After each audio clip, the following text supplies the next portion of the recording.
Scott Barhold is a mentor to, I think, several of us, and Scott Barhold is probably one of the most effective jack of all trades than I've ever met, because he's an accomplished magician. He's an amazing accountant, and he is a knock it out of the park speaker, among other things.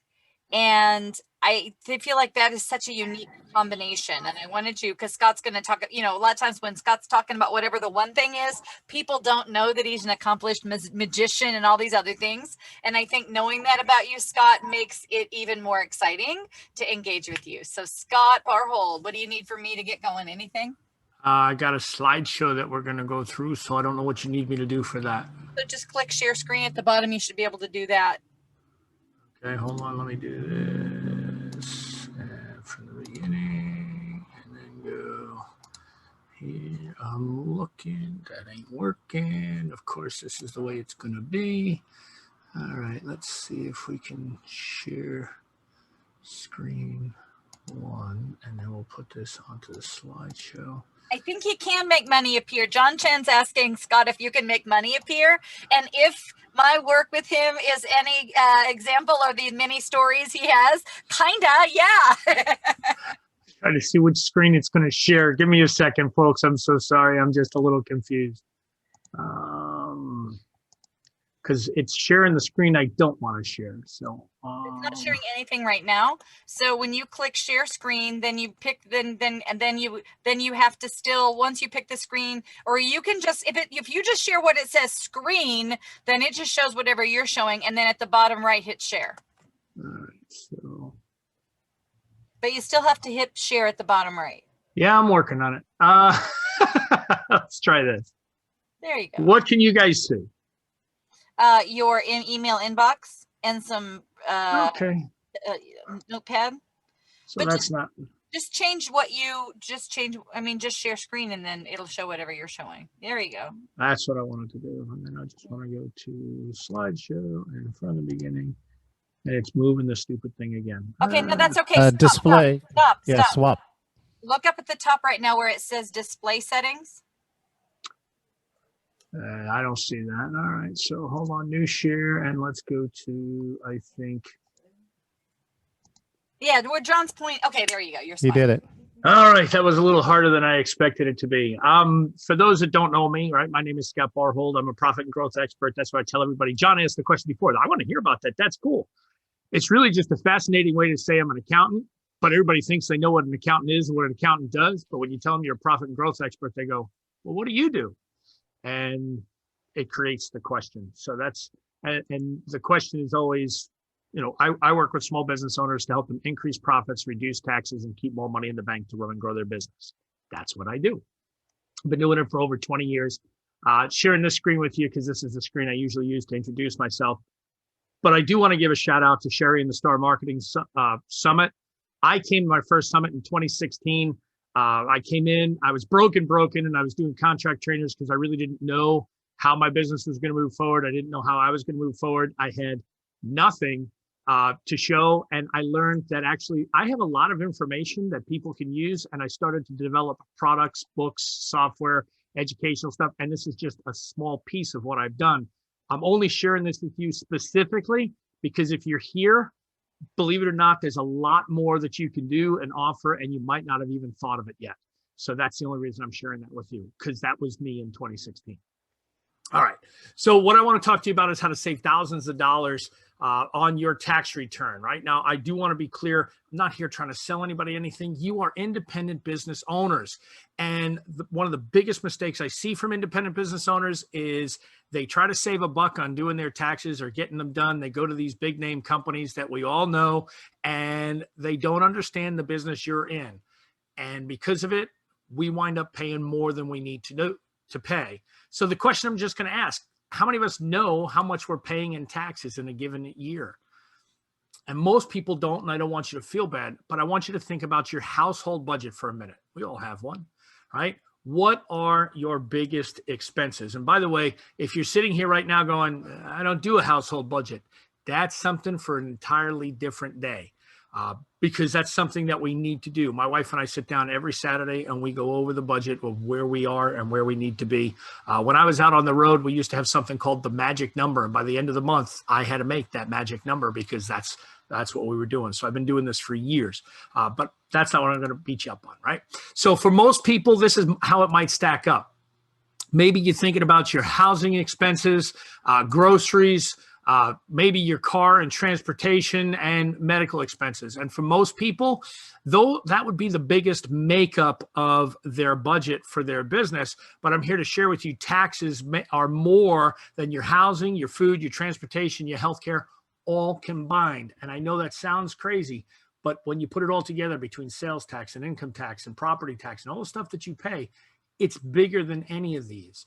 And when we don't pay attention to one piece of it, it all gets kind of sideways.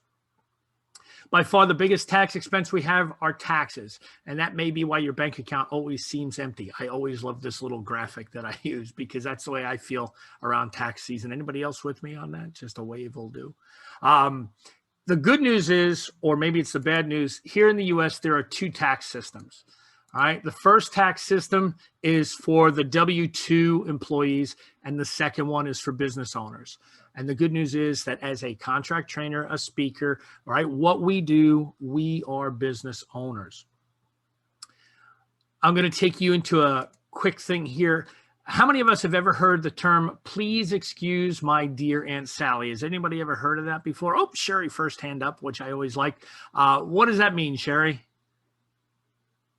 It's the order of operations in mathematics. It's the order of operations in mathematics. And right now, every one of us should be thinking, what has that got to do with what I do?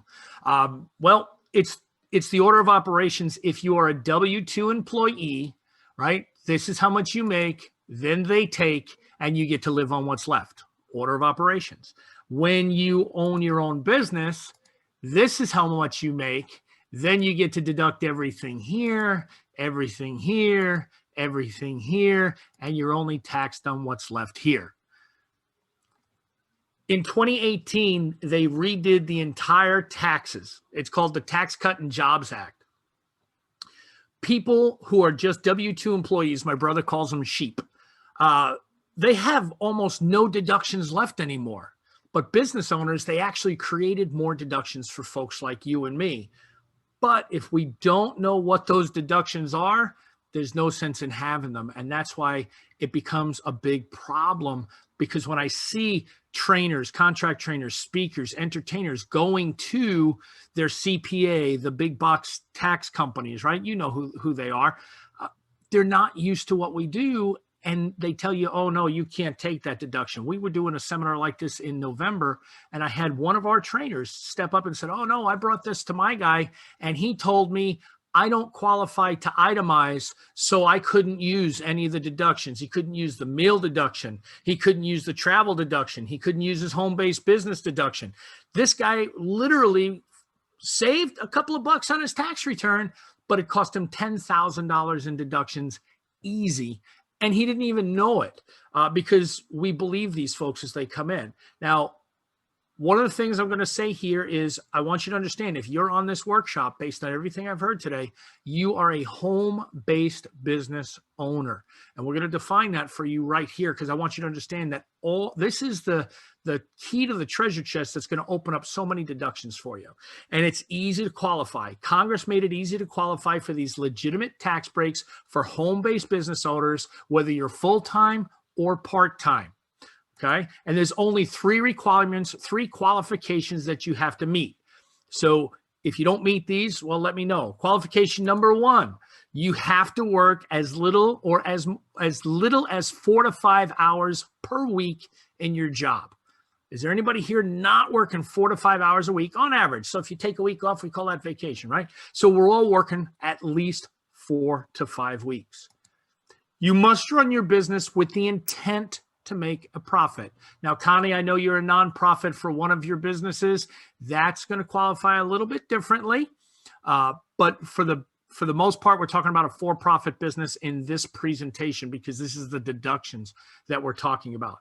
And number three, and this is where many of us get shut down, you must keep records for the income and expense of your business. If you don't have it, the IRS is trained. If you can't produce the books, all deductions are denied. Done. It's that easy. Now, that doesn't mean we can't back into the books and do all the stuff that needs to be done. But by doing it this way, if you qualify for these 3 qualifications, just as simply as running a business 4 to 5 hours a week, the intent to make a profit, and you have your books kept for it, if you meet these 3, any average taxpayer can qualify for $3,500 to $6,000 worth of deductions. For some of us, it'll be more. For some of us, well, it won't be less than $3,500 for anybody that I've ever dealt with. And this is extra cash in your pocket every year. And the good news is for every one of us here, if you're not already doing this, you can start to do this for your year 2020 already. And we're going to discuss why and how. So how much can a home-based business save? Between 30, 40, even 50%, you can slash your taxes with a home office deduction. We've seen this. I've worked with several of the trainers, and I'll share with you some of their stories as we go through. So what is a home office deduction, right? These are taking some of your personal expenses, your personal deductions, and writing them off as business deductions. And you can do this legally, all right? So first thing I want you to think of is any normal business you may do business with. One of my favorites is think of a pizza parlor, right? What are some of the things that they can write off? Simple deductions. Well, the rent and mortgage of the building, their utilities, their telephone, security alarm, cleaning services, pest control, repairs and maintenance, postage. Any one of these that I've named there is reasonable and customary for any business. Anybody disagree with any of these? Can you think of one of these that an ordinary business that you might do business with any day could not write off? No, because this is reasonable and customary. And when you are running your business out of your home, you get to take all of these deductions as your home-based business. Now, there are a couple of things that I'll share with you. For example, the telephone, there are some additional rules for the first line into the house is not considered a business line. You'd have to have a second line and other things like that. But if you rent the house, the portion of your rent can be written off. A portion of your rent can be written off on the taxes. If you own the home, a portion of the mortgage interest, your portion of the utilities, and we're going to talk to you about how to fill that out. Now, in order to be able to do this, you only need to qualify for one of 3, not all 3, right? You either meet clients at your home, which most of us probably don't do as trainers and speakers in what we do, right? I went one too far. There we go. You either meet clients at your home, the delivery of the product or service happens at your home, or number 3, the primary administration of your business takes place in your home. Now, I want you to understand primary administration of the business of your home. This is the definition that comes from the IRS. All right. So we have to understand what primary means, but this is where each and every one of us here today, winner, winner, chicken dinner, this is where you're going to save your money. Primary administration means, some examples would be the paperwork of running your business, your scheduling, paying business bills. Somebody asked me one time, well, Scott, wait a second, I pay my home bills there too. Well, remember, if a portion of your mortgage, a portion of your utilities is going to the business, then you're writing out your business bills. So it's the paperwork aspects. Examples include paying the business bills, invoicing clients or customers. So when you're invoicing your Semco company or any of your customers, handling the business online banking, balancing your checkbook, all right, scheduling appointments, opening and closing your schedule for the Semco company, producing your financial reports, profit and loss, budgets, and all those things that we do, producing employee or independent contractor agreements. I know some of us that I'm listening to today. Jeff, I think you said you have other speakers with the Speakers Co-op. These are all things that allow you to write off a home-based business. So let's just use a sample, assume a 10% conversion factor. We're going to talk about how to get there. Right? If your mortgage is $24,000 a year, that's just $2,000 a month, and 10% of your home is used as an office. So how do you figure out what the percentage is? There's 3 methods. Method number 1, let's say that you have 3 bedrooms in the house, a living room, and a kitchen. That's 5 bedrooms, 5 rooms. You're using one of the bedrooms. That's 20%. and you can do that. Now, my office is not a room in my house. It's a broken out area. It's 12 by 12. It's 144 square feet. I take that as a percentage of the finished area of my home. My home is 1,942 square feet, or it ends up being 6.5%. So of my rent, my lights, my water, my gas, my internet, I get to take 6.5% of everything every month as a business expense. These are things that I get to write off. Whether you rent or own, question always comes up, but I rent, it doesn't matter. Yes, it does. You can take that. Okay. So if this was just sample costs and repairs of your house, right? You can write that off as well. Landscaping, if you are having your lawn cut and things like that, all of these things play in. So if we just used 10% of each of these, just these come to a $3,400 deduction for your business. What does that mean? It means you get to write off $3,400 worth of income and take it off as a deduction on your business, and you don't have to pay taxes on it. This is a big one. Usually the biggest one that I talk to folks about is using the GSA travel expenses. But because 2020 was such a squirrely year for all of us, I will give you the travel per diem log so that you can start to use it in 2021. It's free. Take it, enjoy it, use it. Every city you go into, you get to put in the city, and you look it up on the link, and it tells you how much you get for each of those cities. You put it into there, and at the end of the year, you know how much your per diem was. Sherry and I had a conversation just the other day. There's been a misnomer out there for 100 years that as trainers and speakers, we can only take a 50% deduction on our meals and entertainment. For most businesses, that's true. But our business, it's not meals and entertainment, it's travel expense. And it's thought of totally differently. And in today's world, if we were still traveling in 2020, I think the smallest city in the United States, you get $55 a day. And the largest in the United States goes up to, I can't remember if it's 102 or 112. But what most speakers and trainers are doing is they're saying, I'll gather up all my receipts, $10 for breakfast, $10 for lunch, and $25 for dinner. That's $45. They hand it in, and it's a $22.50 deduction for the day instead of getting their full $55 deduction. Makes a huge difference. Oh, and by the way, when you travel out the day before you speak, it's not a working day, it's a travel day. You get 75% of the per diem allowance for that day. So this is something that if you're not taking advantage of it, when I was on the road teaching about 155 days a year. On average for me, this was an $8,500 tax deduction each and every year. Couple it with my homeowners, with my home-based business deduction, we're already up to an $11,000 deduction. So that's why I'm sharing this stuff with you, because these are the things. I was talking to a trainer, and many of you know him, and he called me up. He said, Scott, I went to the big box store, and they told me I could not take these deductions anymore because they took all the meals and entertainment away, and you can't do unreimbursed job expenses on your Schedule A anymore. So I can't take these. And I bought a new projector. I had $4,000 worth of printing for the year. And when it was all said and done, he was losing over $10,000 in deductions. And I said, well, did you tell him that you own a business? He goes, nah, I don't go through any of that.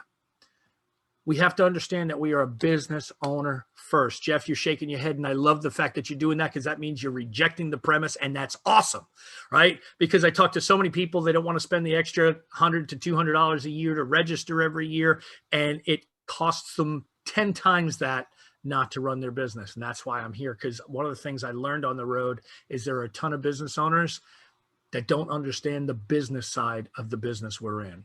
Yeah, we are great at what we do. Go ahead. We learned to charge a flat rate for our meetings, and the meal is free. So that's a complete write-off for the meeting itself. Yep.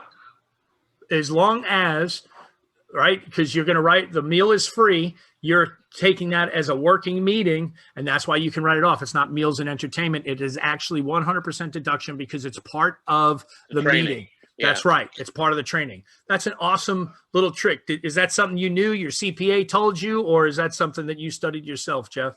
My mom was at the IRS for 39 years. So Woo, woo, I'll take it. That'll work for me. Right now, how many of us did not know if you include the meal for free, right? If you include the meal for free, you get to write off the meal. But if you charged extra for the meal, Jeff, how much of it can you write off today? If you don't know, it's okay. yeah, no, we don't charge for the meal at all. So Okay, but if you charged for the meal, and you pay for the meeting whether you eat or not. yes, right? It's understanding the way the rules are written. So this was something that when I was listening to John, it's even a note that I took where he was talking about different things that we can do. You bring them in for the meeting, you charge for the meeting, and they get a free lunch, and it's the same price one way or the other. That was one of the notes that I took when Jonathan was talking a little while ago. So not Jonathan, John, just a couple minutes ago. So those are some of the things that as business owners, we don't look to leverage, and it winds up costing us some money. And what if there are some other deductions?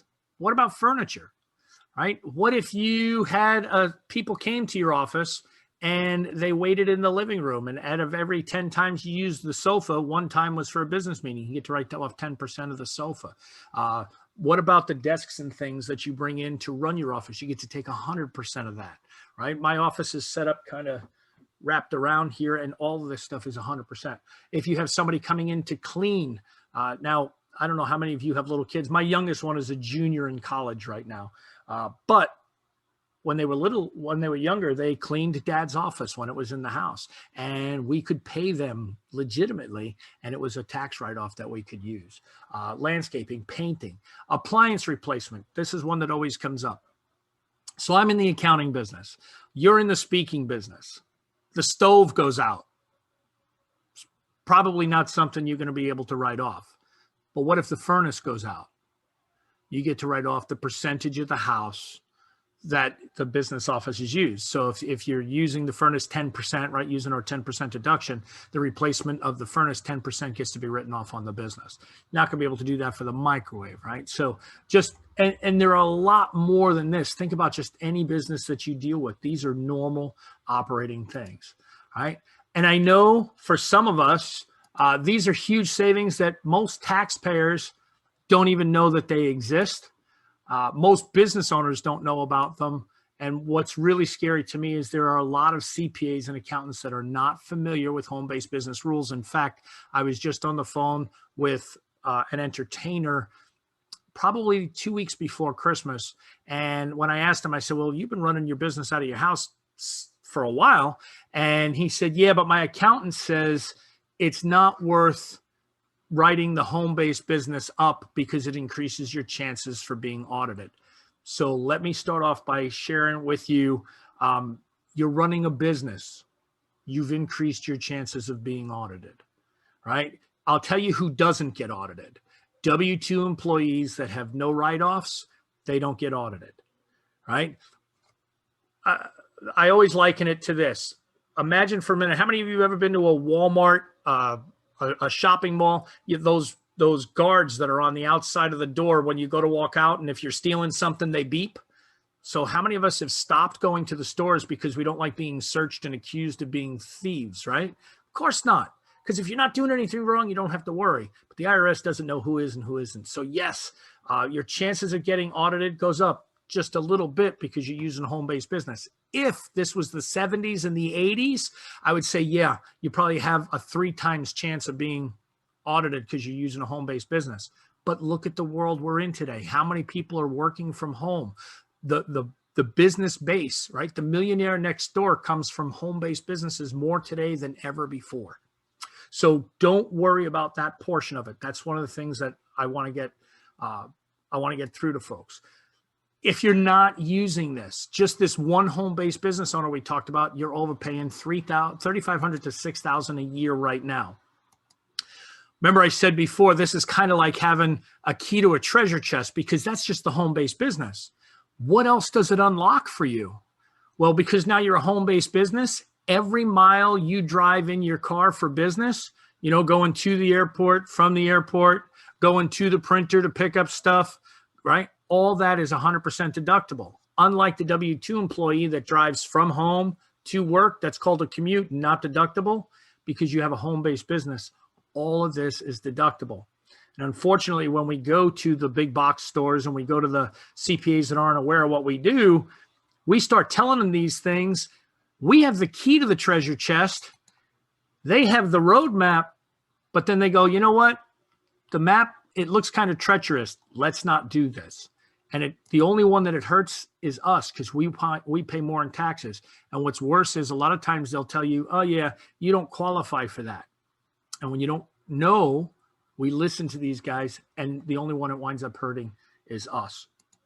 So that's why we share, right? Because what we don't know will cost us. And to be honest, as I've seen, for most people, it'll cost them $6,000 this year. That's $500 a month. That's $100 a week, and that's $20 a day, just for knowing these little things. That's why I was so glad that Jeff knew it, because sometimes I see that folks, this is a big surprise to them, and hopefully you're getting some great stuff out of this. That's what I'd like to hear anyway. All right. So it's not your fault, because this is the way it's always been done. This is what we've always done. And this is the way people talk to us, right? They go to a tax preparer. That's what they're used to. And tax preparers are trained to teach us how much we owe. What you need is a tax strategist. A tax strategist tells you how much money you'll save. That's what I do when I work with business owners like this. Now, I told you, I'm not here to sell you anything. I'm here to share with you. You have to have the right person working on your side. That's what's going to make the difference for your business. Okay? I'm here to share with you, this is just one of many, many strategies that people have available to them. And I want you to understand, it's just the tip of the iceberg. And there were 62 changes that were made this year to the tax code. So for the 2020 year, there are 62 changes that have been made. And if you don't know what they are, you're costing yourself a lot of money. Now, if you don't know what they are, that's not the worst thing. The worst thing is if you don't know what they are and the person that you're going to doesn't know what they are. How confident are you that the person that is doing your taxes knows contract training, speakers, entertainers, the stuff that we do? Because if they don't know the 62 changes that are going to affect your business, you wind up paying more in taxes. That's what I'm here to try to help folks to get through. All right. One of the things I'm offering with folks, and I shared this with Sherry earlier, again, I'm not selling anything, but if you'd like to talk about what it is that you have and what you need to do, this is a free chat with Scott. Schedule a free 30-minute session. It costs you nothing. I don't share it with anybody. I talk to you about what your stuff is. Yes, I won't lie. I will tell you that I can do this for you if you wish for me to do that, but that's not why I'm doing this. I'm doing this because I get calls from people that say, I just went into, pick your favorite name brand store that does taxes, right? And they told me I can't take this and I can't take that.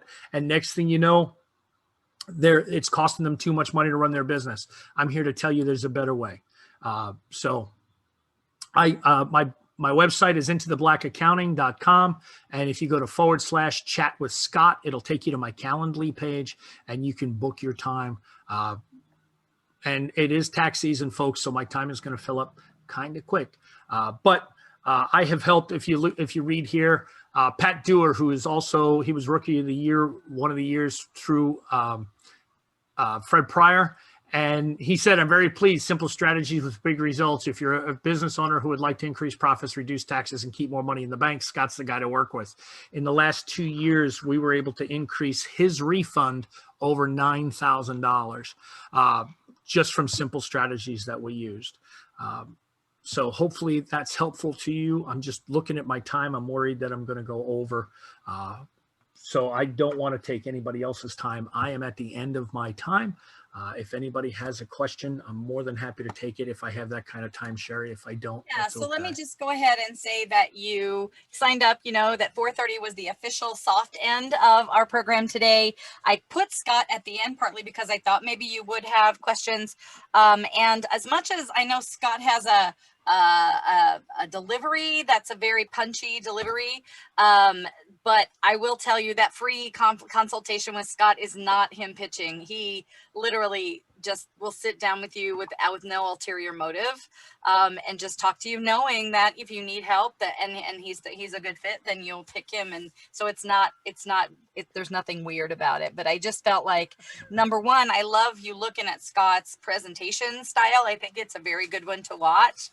Number two, Scot is super good at helping with marketing and doing all that good stuff. And number three, he's saved my neck on a couple of occasions. So if you want to leave now, we'll see you back tomorrow at 9. If you want to stick around, then here's an opportunity to first go ahead and ask Scot questions. But John is still here. Jonathan is still here. So anything that you want to talk about, if you want to stick around, excellent. So Scott, how, so last round of stimulus, I got small business money, but I didn't get any personal money. How do I do that? How do I access the personal money? Well, if you didn't get it, the trick right now is going to be January 15th. You will be able to apply for your $1,200 or $1,200 per person from last year if you're married. You'll be able to apply for that on this year's taxes as a credit if you did not get the personal money. So when you said you got business money, I'm assuming you got PPP? No, I got the prior one, the previous one, the one I don't have to pay back. Okay. I just didn't know which one. Yeah, no, it was the direct deposit program, but I didn't know how to even apply for the personal. So that's. Yeah, if you don't get it before, you can't file for it, right? It'll either show up or it won't. If you get it before January 15th, you'll get it. If you don't, and chances are you're not going to get last year's, but I already know some folks that are already getting this year's. Yeah. So my brother did. I didn't. I think that's kind of wild. No, there's a bunch of people posting on Facebook that they've already gotten money. Yep. And then others that are getting it on Monday. Yep, and it's scheduled to come out over time, so it's not all going to happen in one day. But if you didn't get last year's and you don't get it by January 15th, there'll be a space to qualify for it for credit on this year's return. Okay. Got the January 1st, the $600.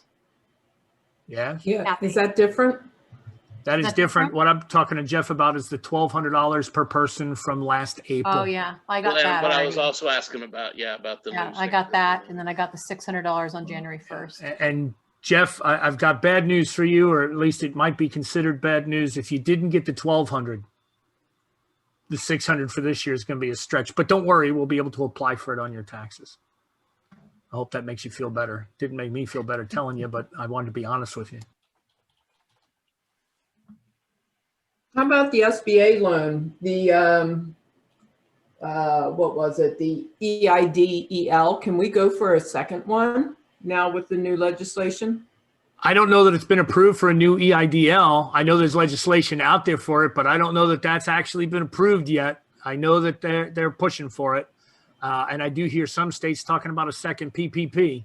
So that's going to depend on what the final legislation comes out to. Yeah, Bank of America did send me an email because I got the first PPP, that just to stand by, and they'll communicate the steps for applying for additional. Yeah.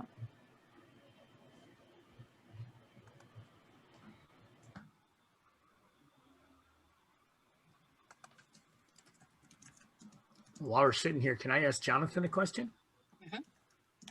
Sure. I absolutely loved the presentation. I know it is the dual reality in what you were doing, but do you have a list of the brain questions? Brain questions. At the end of your presentation, you said your brain has to ask a question, and yeah. Let me see if I can figure out where I would grab that from. It's being careful so it's in the presuppositions a lot of times for the NLP people. So we ask a question instead of, so just to state things in a question. So reach out. I'll see if I have something on the. Perfect. Thank you. Something that's easy to grab instead of dealing all the way down. Anybody that hears me, I always say, isn't it true that, isn't it true that, instead of ever saying something or asking. have you ever experienced blah, blah, blah. I'm always saying, isn't it true? So, Yeah, I'm going to have to change a lot of my speech patterns. I realized that listening to you, but there was no time to practice it, do it, and get it in. yeah. And what I always say is, you know, I'm upset when I say, what would have to be true? So bad customer service issues. Jonathan's ever been upset? With customer service. Oh yeah, Jonathan was upset. Never mind. Yeah. And a plug for Scott, just a couple of weeks ago, a specific question to our business, and Scott was very giving, spent a lot of time explaining, and I fully expected to pay for his time, and he was very, very generous. So.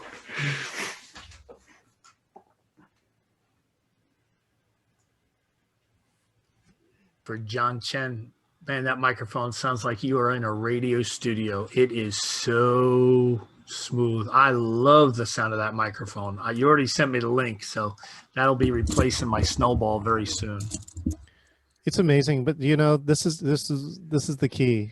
So I've actually done sound engineering in my past. My dad owns a recording studio. I used to be in a punk rock band and regular other bands, and so the real key is just watch the drop off, Scott.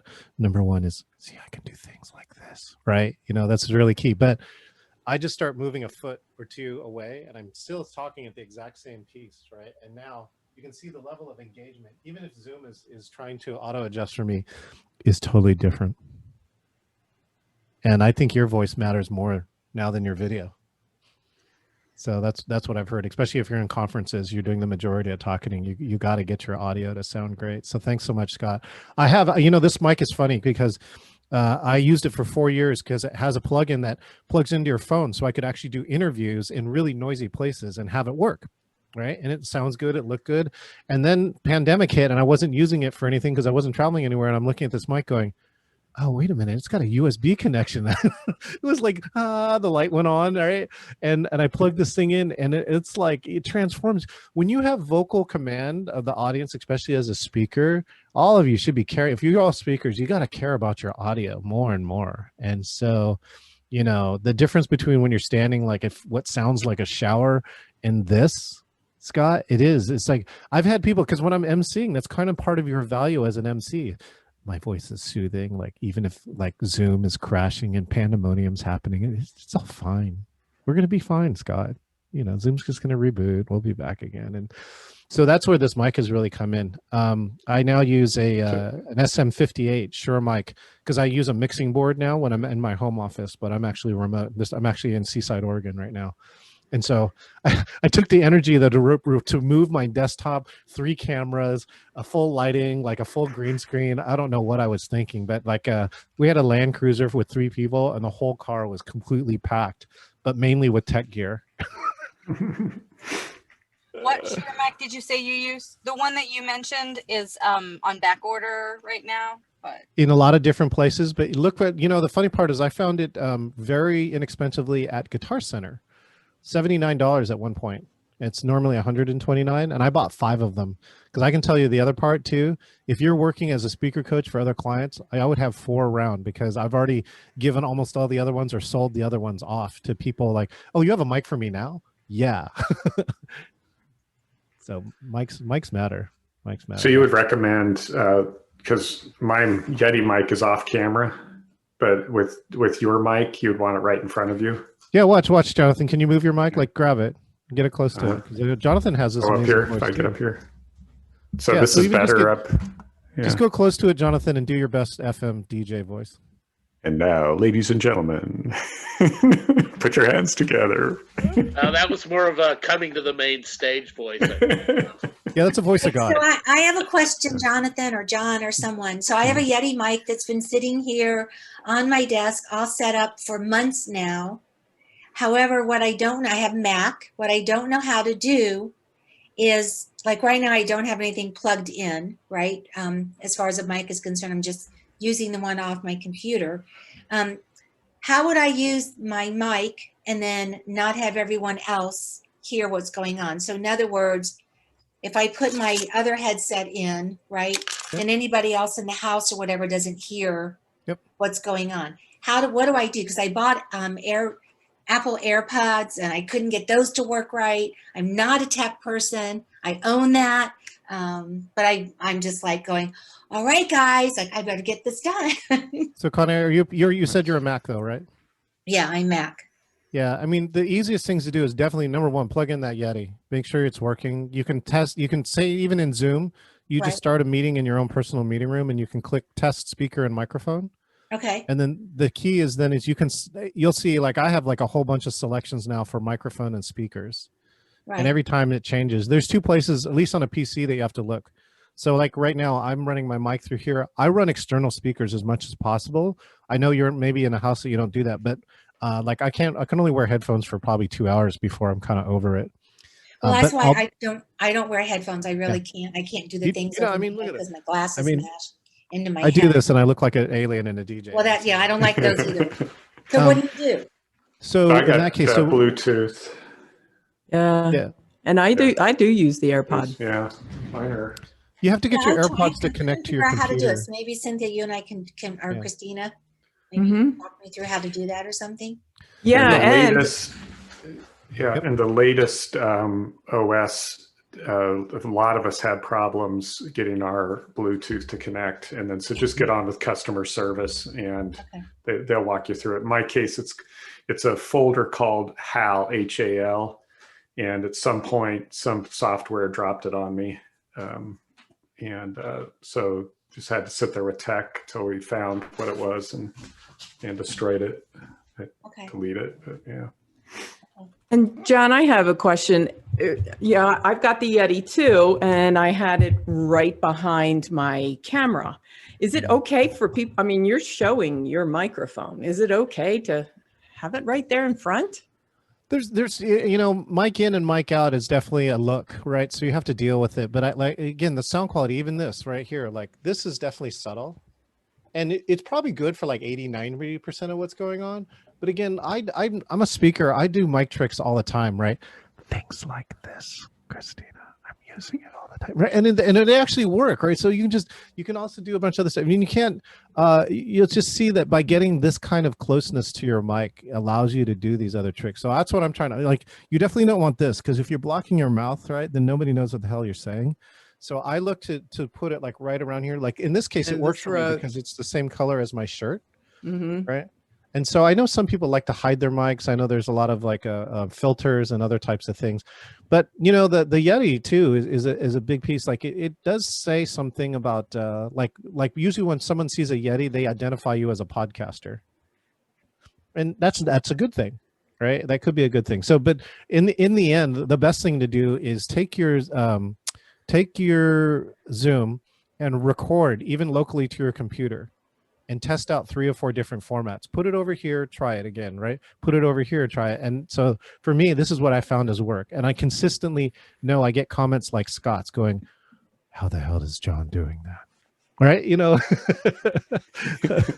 it's amazing because you want that vocal quality and you're not getting it. There are some other things to turn on though. Like I know that we sing karaoke. So now I just turned on original sound.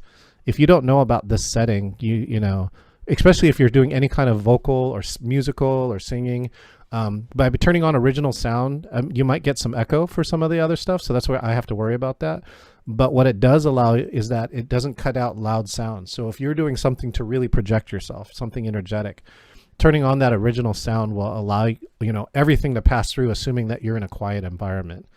And so, yeah, that's another trick that's in there. It's in advanced in the audio settings if you want to check it out. It says music and professional audio show in meeting option to turn on original sound. Yeah. Okay. And then it's a blue button on your top left. And when it's on blue, it's on. You would never want that if you were doing speaking. That's not for speaking. Oh. It can be. I use it for speaking sometimes, Sherry, because sometimes speakers get their audio cut off depending upon their mic. And so, again, if you're in a quiet area, that turn on original sound means that you can, Zoom is not processing your audio. So, but it does mean that you'll have problems. Like I have my problems that one of my mics is so sensitive, it picks up my keyboard noise. Right. Right. And Zoom is actually cutting that out. And sometimes in this setup where I have here, I'll get echo when I have it on. So I have to turn it off in between. I hear the echo. Yeah. So actually I have it off right now. So I don't know. The echo is actually coming from somebody else. We were meeting, Sherry and I were kind of like side muting some people while the echo was happening, trying to figure out who it was. That's the hard part. You don't know where the echo is, but you definitely just don't want it to be you. Hopefully that helps, Christina. Yeah, I think it's fine. does I help. think if you Thank get a you. look, if you look through all the different places, the hard part is when the mic is in front of your keyboard, you can't get to your keyboard. Right. So- And it is with the Yeti because it's just so big. Yeah, you can take it out of that holder, and like a lot of the favorite ones I have are the extendable arms because you can really put it where you want, and it's out of the Mhm. way. And it's in the air kind of thing. Yeah, it's worth it. That's like $20. That's worth investing. Really? That's Yeah. all they are? Amazon. Yeah. See, look. Yeah, there we go. Thanks, Scott. Oh, okay. Thanks. So yeah, audio matters. That's all I can say with that. So I'm glad all of you are like seeing that, but the key here is hearing it. Mhm. And then when you transform and it's you, oh man, it's amazing. I can tell you because I've seen a lot of recordings of my videos. My audio is at least 50% louder than almost everybody else's audio. And so I think Atalia's still not here. I was saying, Atalia has if you heard her, this is this is for Atalia's sake. She was in kind of in a flat wall, so it was kind of echoey, right? And then she has her accent, and then she's far away from her mic. And all those things kind of add up that I really have to pay extra attention to understand what she's saying. And some of those things you can pass away with her. And to her accent can be a benefit. Like I love her accent, but it is, if she could hear her accent like here, then she could start using it to her advantage as opposed to it being like, I'm having trouble hearing you. Yeah, I got a question. And I've been in and out. I haven't been on screen, so I have not seen the presentations. I've heard a lot of them, but I don't know if you covered this. My thing is the camera. I need a camera and when I go on HD, and depending on whether I'm on Zoom or Teams or GoToWebinar, sometimes this camera, it has everything in this room. I don't want it. I need a camera that I can, just PC or have me- Mac, Chuck? PC or Mac? PC. But it's not the camera. I thought that too, Chuck, and I kept buying different cameras. I'm like, they're all too wide angle. And then someone told me it's not the camera, it's the program that you run it through, right, John, or wrong? Yeah, so see what I just chatted here, Chuck? The number Yeah. one has the engaging virtual speaker checklist. And number two is I'm running something called webcam system settings tool. This is 99 cents. Again, one of my other good friends, Brad, bought this to me. And, have you ever seen somebody else's camera autofocus while they're talking? Yes. Yeah, so they do this. They actually lean in and they do this, and then they come back and they're completely blurry, and you look like you drank like a 6-pack, right? You're like, whoa, I'm drunk, right?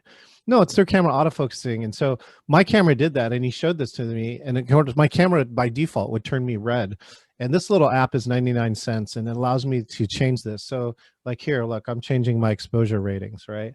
Right. And so now I have complete control. I can lock the focus. I can lock the other piece, and I can get my color to look right without that. And that's really important, especially hopefully if you stabilize your environment. So there's a lot of things you can fix on there. One of them settings is a zoom, Chuck, which I believe your camera. Now here's the hard part too, Chuck. If you're switching applications, Teams resets my camera to automatic by default. That's a mistake on Microsoft's part because I made my settings and I'll leave it alone. So I have to reset my settings every time I get off of Teams. Right. Okay, that's helpful. I know I've gone into the computer and I've tried to resettle things, and it says another application is using is running your settings. So I'm like, okay, well, I can't change that. And then the other thing that I found interesting is sometimes I use a black backdrop, but even my circle light on the absolute lowest setting, my camera is way too sensitive. Today I have just the yellow painted wall, and I'm like, and I had to turn it all the way down. I figured out how to do that, but still on the lowest setting of that circle light. I got to figure out how this app will help with that, Chuck. Okay, so, cool. And you want more lighting, because here's the key. When you have low lighting, right? Let me see if this will work. Hold on. So, well, I'm trying to see if I'm trying to get, like, the camera starts to slow down, right? So as I put the camera on, here's the key is that when you have enough lighting, right, you don't blur. Right. And that's another piece here too, which is if you are going to present, then you start caring about your video. You want the highest bandwidth and you want the most amount of light, because your camera, if it doesn't have enough light, has to stay open longer. And that's what causes the blurring. Okay. And again, someone thinks they're either drunk or they're on an acid trip with you. And that might be a benefit, Chuck, but that's not what I'm looking into my audience. Yeah, I just thought my camera was very, very light sensitive. Very light, because it was very. The more and more you meet online, the more you want to control your camera, all right, Okay, and have it do what you want it to do. And so check out that app. It's 99 cents. It's the best 99 cents I ever spent. 10-4. Cool. Speaking of 99 cents, we actually have sun back here at Seaside, Oregon. So I'm going to toddle off and actually take a walk on a physical beach. What a concept. About 1,000 feet away from everybody. But Cherry, thank you so much. I'll see you off and on tomorrow. But a great meeting you all, and I look forward to meeting some of you online. So cheers. Outstanding. Thank you. Bye, This is everybody. awesome. Have a great night. Thank you. All right. It was great. Thank you. Thank you. Long day, but it That was was very awesome. helpful. Appreciate everyone sticking around, and we'll see you tomorrow. All right. Thank you.